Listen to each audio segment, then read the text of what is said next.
جہانگیرے میں قاضی عزیز الرحمان تھے، وہ ایک نقش لکھتے تھے، مشکل سے مشکل زچگی سیکنڈوں میں آسان ہو جاتی.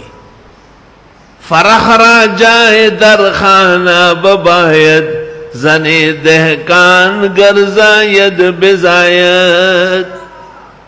کاشکار کی کہ گھر میں چوزے آنا چاہیے، بیوی بچہ دے یا نہ دے، اگر بچہ دے تو خوب دے.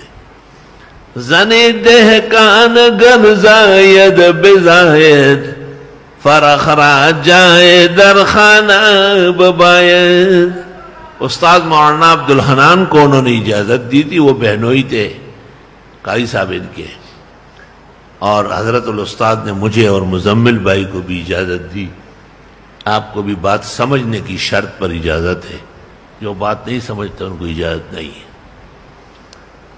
جب ایسے واقعات پیش آئے کہ زچگی میں خاتون کی جان، عزت، صحت خطرے میں ہو، تو آپ بسم اللہ الرحمن الرحیم لکھے، اور اس کے بعد لکھے ثم السبیل یسرا، ثم السبیل یسرا، ثم السبیل یسرا.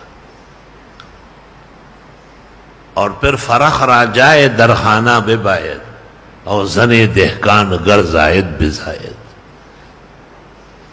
اور نیچے لکھے رب یسر ولا تعسر وتممہ بالخیر. دیکھیں ذرا، جیسے وہ دائیں ران سے باندھا جائے گا سفید کپڑے میں، بچہ پیدا ہوگا فوراً ہٹا دیا جائے ورنہ خون نہیں رکے گا.